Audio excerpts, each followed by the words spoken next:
여러분이 사랑하는 누군가에게 마지막으로 남길 수 있는 말이 있다면 무엇을 말하겠습니까?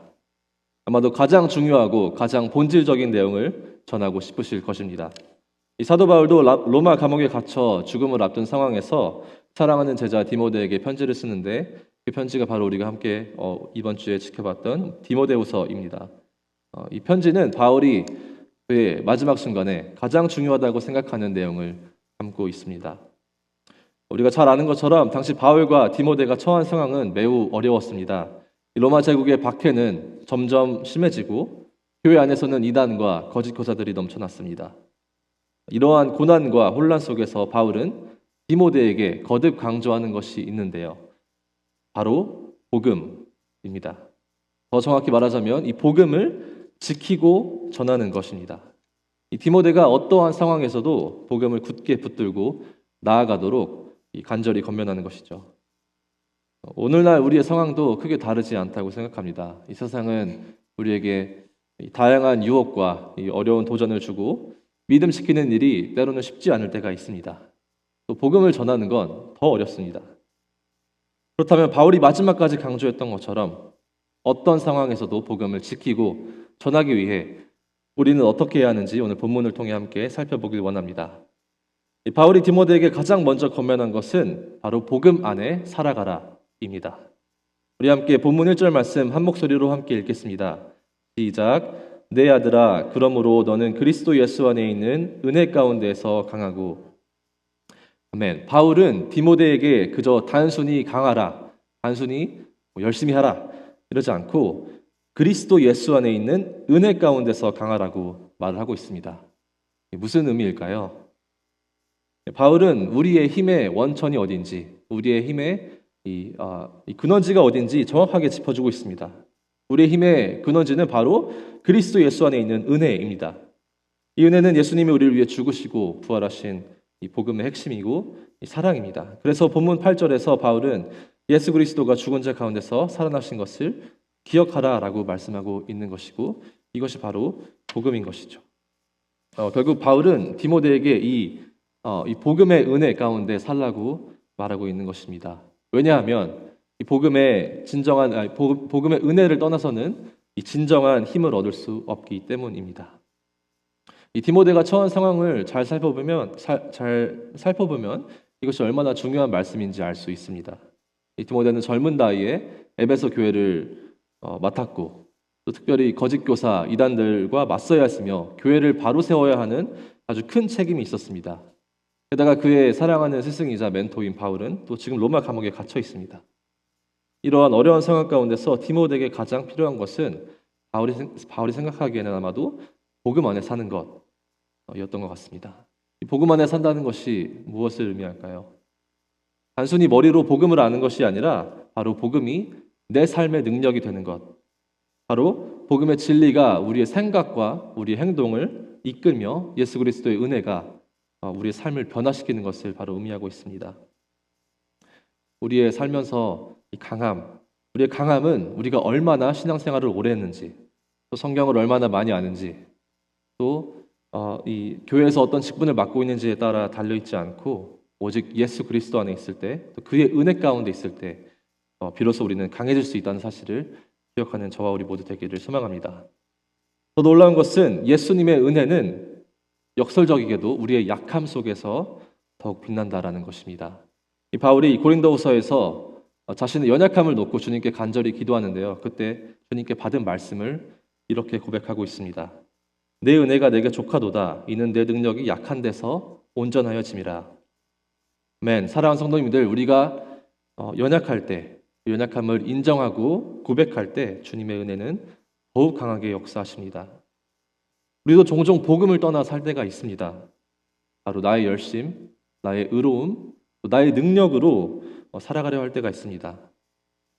하지만 오늘 지금도 주님은 부르고 계십니다. 바로 내 안에 거하라. 그리스도 예수 안에 있는 은혜 가운데 강하라.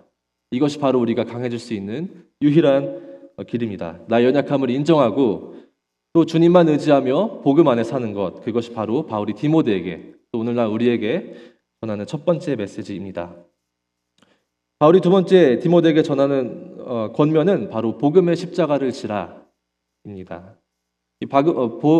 바울의 권면들 중에서 이 서신서 전체에서 지속적으로 강조되는 권면이 있는데요. 바로 고난을 받으라는 명령입니다. 고난을 받으라. 네, 무섭게 왜 그럴까요? 고난을 받으라.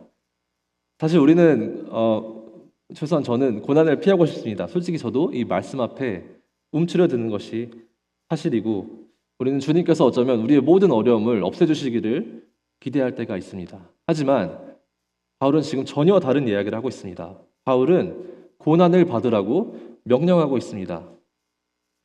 왜 그럴까요? 바울은 바로 이 땅에서의 삶이 전부가 아님을 바로 알았기 때문입니다. 이 복음에는 반드시 십자가가 따릅니다. 이 십자가에는 그리고 분명한 목적이 있습니다. 우리 본문 10절 말씀을 한 목소리로 함께 읽겠습니다. 시작. 그러므로 내가 택함 받은 자들을 위하여 모든 것을 참음은 그들도 그리스도 예수 안에 있는 구원을 영원한 영광과 함께 받게 하려 함이라. 아멘. 이 바울의 고난에는 분명한 목적이 있었습니다. 바로 다른 영혼들의 구원, 그리고 그들의 영원한 영광을 위한 것이었습니다. 그리고 바울은 이 길을 걸어가는 모습을 군사의 여러 가지 모습으로 오늘 비유하지만 특별히 군사의 모습, 병사의 모습으로 보여주고 있습니다.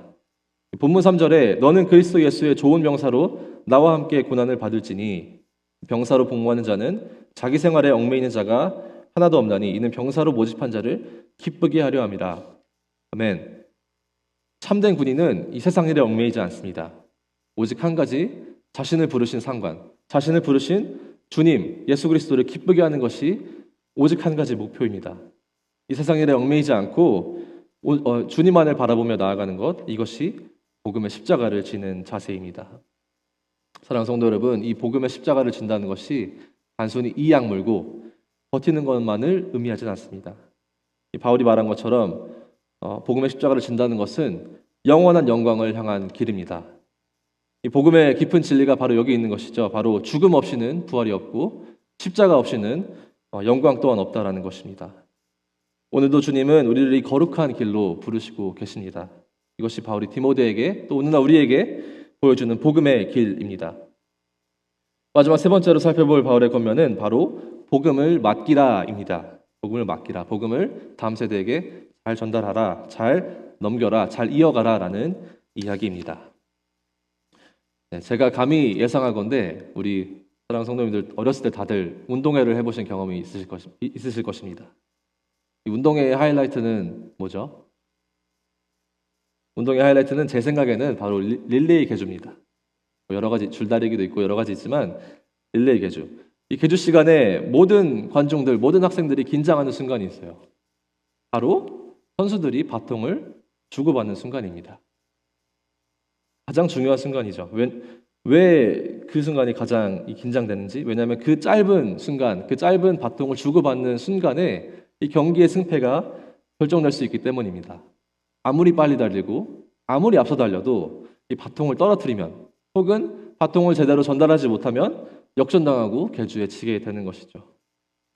우리의 신앙의 여정도 비슷합니다. 우리는 지금 믿음이란 소중한 바통을 받았습니다. 누군가가 우리에게 전해주었고 그 믿음 안에서 우리가 잘 자랄 수 있도록 도와주었습니다. 그 누군가가 우리의 부모님일 수도 있고 우리의 교회, 소중한 교회 선생님들, 교회 교사일 수도 있고 또 친구일 수도 있습니다. 우리 함께 본문 2절 말씀을 한 목소리로 읽겠습니다. 시작.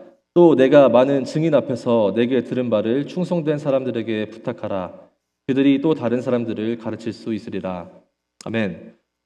본문에 내게 들은 바를 충성된 사람들에게 부탁하라 라고 나오는데요. 이 부탁하라는 단어가 특별하게 예수님께서 십자가 위에서 아버지여 내 영혼을 아버지의 손에 부탁하나이다 라고 할 때 사용하는 단어가 바로 이 부탁하다. 다시 말해서 가장 소중한 것을 맡긴다라는 의미입니다. 이것이 바로 복음이 전해져 온 이 아름다운 역사입니다. 바로 예수님께서 바울에게, 또 바울은 디모데에게, 또 디모데는 충성된 자들에게, 그리고 그 복음은 오늘날 우리에게까지 이어져서 지금 이 시간 우리가 이 자리에서 예배드리고 기도하고 말씀 듣고 은혜 누릴 수 있는 것은 누군가가 이 믿음의 바통을 붙들고 달려왔기 때문입니다. 이 한 사람이 다른 한 사람에게 복음을 전하는 것, 이것이 하나님께서 택하신 방법이요. 예수님도 12제자와 함께 하셨고 바울도 사랑하는 제자 이 디모데와 함께 교제하고 사랑했습니다. 그러기에 우리도 우리의 자녀들을 위해, 우리의 다음 세대를 위해 더욱 기도하며 사랑으로 복음을 전하는 증인 되기를 간절히 소망합니다. 말씀을 맺습니다.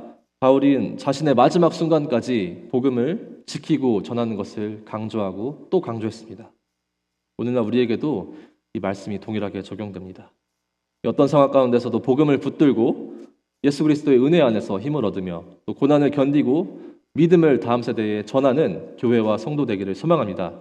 그것이 바울이 디모데에게 남긴 마지막 권면이며 또 오늘날 우리에게 주시는 하나님의 메시지입니다. 기도하겠습니다.